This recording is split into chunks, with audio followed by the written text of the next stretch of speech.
July 12, 1943, Prokhorovka, Soviet Union. Private Mikhail Sokolov sat in his tractor 3 kilometers behind the front line, listening to tank commanders scream into their radios. 200 Soviet tanks burning in a valley, German Tigers on the ridgelines, picking them off one by one, and nobody could advance because the approach routes were clogged with wrecks. Every disabled T-34 was a roadblock. Every burning hull forced the next wave to slow down, bunch up, and die. The largest tank battle in history was turning into a traffic jam, and the Red Army was losing. Misha stared at his STZ-5 tractor, the same farm machine he'd driven for 5 years on a collective farm outside Kursk.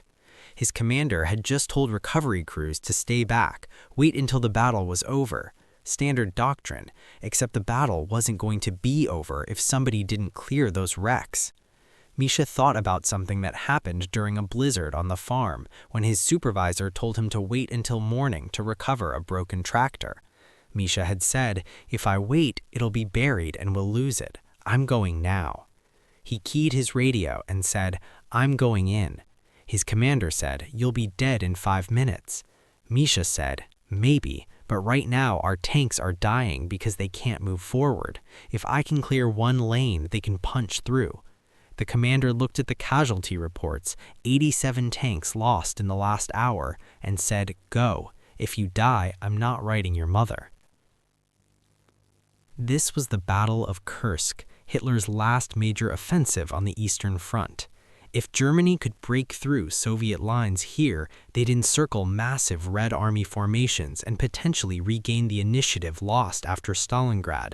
The SS Panzer Corps was the spearhead, elite units equipped with Tiger I and Panther tanks, the most advanced armor in the world. On July 12th, the SS faced off against the Soviet 5th Guards Tank Army at Prokhorovka, a town controlling a critical rail junction. If Prokhorovka fell, the entire Soviet defensive line would collapse. The 2nd SS Panzer Division, Das Reich, fielded approximately 120 tanks, including 15 Tiger I heavy tanks. The Tiger was nearly invincible, frontal armor 100 millimeters thick, 88 millimeter gun that could destroy any Soviet tank at 2,000 meters. Soviet T-34s had to get within 500 meters to penetrate a Tiger's armor, and even then only from the sides or rear. The Germans had positioned their Tigers on elevated ground overlooking a shallow valley, creating a killing field. Soviet tank columns advancing through the valley were getting shredded. The Soviet plan was mass assault, throw hundreds of T-34s at the Germans and overwhelm them through numbers. But the Germans had terrain advantage. Their Tigers were hull down on ridgelines, showing only their turrets, nearly impossible to hit. Soviet tanks were advancing over open, muddy fields with no cover.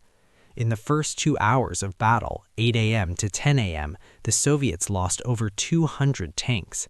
Burning wrecks clogged the valley, creating obstacles that forced advancing tanks to slow or stop, making them even easier targets. Disabled Soviet tanks were blocking the only viable approach routes. The Germans didn't need to destroy every tank, just create enough wrecks to turn the battlefield into a maze. Tank commanders were radioing for recovery vehicles to clear the wrecks, but recovery tractors were 3 kilometers behind the front line. Standard doctrine said recovery operations happen after the battle, not during it. Sending tractors into an active combat zone under Tiger fire was suicide.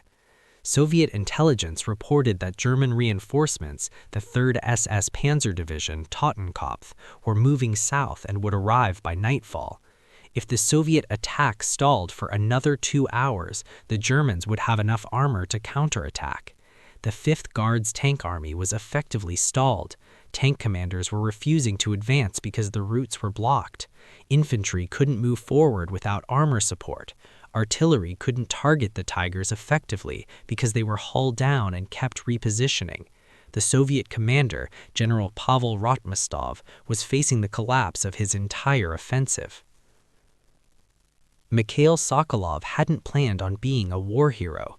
He'd planned on spending his life operating tractors on a collective farm outside Kursk. That's what he'd done since age 18, drive STZ-5 tractors, massive Soviet agricultural machines built for plowing frozen steppe soil. His specialty was keeping ancient, barely functional equipment running through Russian winters using improvised parts and scavenged materials. When Germany invaded in 1941, Misha was conscripted but deemed unsuitable for combat infantry due to poor eyesight. Instead, he was assigned to a tank recovery unit, using tractors to tow disabled Soviet tanks off the battlefield. The military gave him the same STZ-5 he'd operated on the farm, slapped red stars on it, and told him to follow the tanks. He wasn't supposed to be anywhere near combat. Recovery crews worked after battles, not during them. But sitting 3 kilometers back, listening to tank commanders scream for help, Misha realized something nobody else seemed to understand. The Germans weren't trying to destroy every Soviet tank. They were trying to create obstacles. Every burning T-34 was a roadblock. The battlefield wasn't just a killing field, it was a traffic jam. Misha's idea to drive his tractor into the battle, under fire, and start clearing wrecks in real time, drag disabled tanks out of approach routes, push burning wrecks aside, create clear lanes for advancing armor. The Germans would shoot at him, obviously, but Misha knew something about the STZ-5 that the tankers didn't. It was built like a bunker. The engine block was solid cast iron, 12 inches thick in places, positioned in front of the driver. The fuel tank was in the rear. The tractor had no turret, no ammunition to explode, just steel, cast iron, and a driver sitting low behind the engine. The engine block could stop rifle rounds and shrapnel. Even an 88mm Tiger shell, if it hit the engine directly, would penetrate the iron but lose most of its energy before reaching the driver's compartment. The tractor wouldn't survive, but Misha might. Gunners were trained to target threats first, tanks with guns. A tractor had no gun. It was slow, unarmed, and didn't look dangerous. In the chaos of a tank battle with hundreds of targets, a tractor was low priority, at least for the first few seconds. The battlefield was choked with smoke from burning tanks and dust. Visibility was under 200 meters in places. If Misha stayed low, moved during lulls in firing, and used burning wrecks as cover, he might reposition 2 or 3 tanks before the Germans realized what he was doing. And there was a psychological effect. Soviet tankers watching a tractor driver calmly working under fire would be shamed into advancing. If a guy in a tractor could operate in the kill zone, what excuse did a T-34 commander have? At 10:15 a.m., Misha drove his STZ-5 forward, alone, into the valley. He passed Soviet infantry crouched in shell craters. They stared at him like he was insane. He reached the first disabled T-34, a tank with a broken track, crew already bailed out, 500 meters from the German line. He hooked a tow cable to the tank's rear and started dragging it backward, off the approach route. The tractor's engine screamed, tracks churned through mud. A German machine gun opened up. Bullets sparked off the engine housing. Misha kept going. 30 seconds later, the tank was clear. Misha unhooked it, turned around, and went back for another. Over the next 2 hours and 45 minutes, Misha cleared 14 disabled or destroyed tanks from the main approach routes. He didn't tow them far, just 20 to 30 meters, enough to open a lane. Soviet T-A4 commanders saw what he was doing and started following the cleared paths. For the first time that morning, Soviet tanks were advancing in formation instead of piecemeal.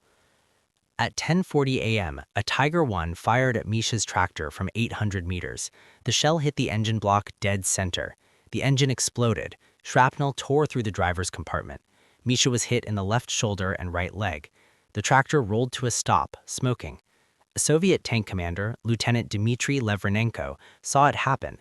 He radioed for a medic, then watched Misha climb out of the wrecked tractor, bleeding, and limp toward another STZ-5 that had just arrived. Misha waved the other driver off, climbed into the second tractor, and kept working. At 11:30 a.m., Misha dragged a burning T-34, still full of ammunition, out of a choke point. The tank's ammo cooked off while he was towing it, rounds exploding inside the hole. He didn't stop. Soviet infantrymen who witnessed this later told officers, "If that crazy bastard in the tractor isn't afraid, why should we be?" At 12:15 p.m., German gunners realized the tractor was a problem and started targeting it deliberately. Misha was hit twice more, once in the chest, stopped by a steel plate he'd welded to the driver's seat, once in the left arm, through and through. He kept driving. The second tractor threw a track at 12:30 p.m. Misha couldn't repair it under fire, so he abandoned it and commandeered a third tractor from a supply column. By 1 p.m., he'd been shot 3 times, burned his hands on hot metal, and had shrapnel in both legs. He radioed his commander. "I can't feel my left arm. Somebody else needs to take over." His commander told him to fall back. Misha said, "One more. There's one more tank blocking the center lane." He cleared it, then collapsed. By 1:30 p.m., Soviet tanks were advancing through the cleared lands at speed. The Germans, who had been picking off Soviet armor at leisure for 4 hours, were suddenly facing coordinated attacks from multiple directions. The Tigers had to reposition, losing their hull-down advantage. Soviet T-34s closed to 400 meters, close enough to flank and kill Tigers. By 3 p.m., the 2nd SS Panzer Division was in full retreat. They'd lost 34 tanks, including 5 Tigers, and failed to take Prokhorovka. 14 tanks cleared from approach routes over 2 hours and 45 minutes. The Soviet advance resumed, breaking the stalemate. The 2nd SS Panzer Division retreated. German losses at Prokhorovka, approximately 80 tanks destroyed or disabled. Soviet losses, 300 to 400 tanks, still catastrophic, but the objective was achieved. Misha's casualties, 3 gunshot wounds, shrapnel in both legs, second-degree burns on hands, dislocated shoulder. He survived, spent 2 months in a field hospital, returned to duty in October 1943. Misha was awarded the Order of the Red Star and promoted to sergeant. His citation read, "For exceptional courage in." The Soviet High Command issued a directive in August 1943 recommending the use of recovery vehicles during engagements to clear obstacles in real time. It was largely ignored. Recovery units continued to operate after battles, not during them. Lieutenant Levrinenko, the tank commander who witnessed Misha's actions, wrote in his memoir published in 1975, "I have seen men charge machine gun nests. I have seen pilots ram German bombers, but I have never seen anyone as insane or as brave as the tractor driver at Prokhorovka." A captured German officer from the 2nd SS Panzer Division, interviewed by Soviet intelligence, said, "We assumed the Soviets would stop advancing once we created enough obstacles. We did not expect them to start removing obstacles while we were still shooting." A few Soviet tank armies experimented with forward-deployed recovery vehicles in late 1943 and 1944, particularly during urban battles where disabled vehicles created choke points. But it never became standard doctrine. The Red Army prioritized mass over finesse. If tanks got stuck, send more tanks. Misha Sokolov survived the war. He fought through Ukraine, Poland, and into Germany, still serving in recovery battalions. He was wounded 2 more times, returned to his collective farm outside Kursk in 1945. He spent the next 40 years operating tractors, the same job he had before the war. He rarely spoke about Prokhorovka. When asked about it by a local journalist in 1978, he said, "I was a tractor driver. The tanks needed moving. I moved them." He died in 1989, age 70. Prokhorovka is remembered as the largest tank battle in history, but the focus is on the tanks, the T-34s, the Tigers, the Commanders.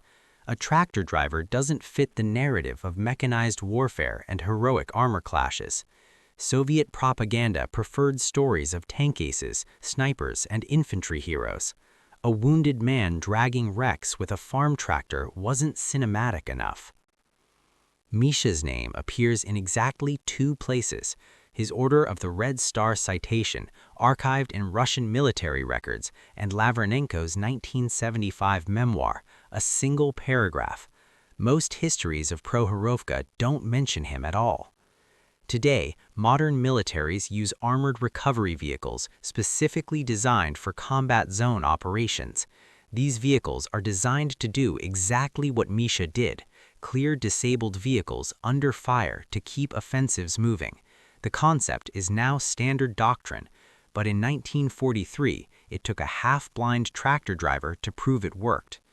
14 tanks cleared in 2 hours and 45 minutes, 3 tractors destroyed, 3 gunshot wounds, and a German retreat that changed the course of the Battle of Kursk. The Red Army took Misha's idea, refined it, and built recovery doctrine around it for the next 80 years. They just forgot to write down the name of the farm mechanic who invented it while bleeding out in a tractor under Tiger fire. History remembers Prohorovka as a clash of armor, but it was a tractor driver who kept the armor moving when it mattered most.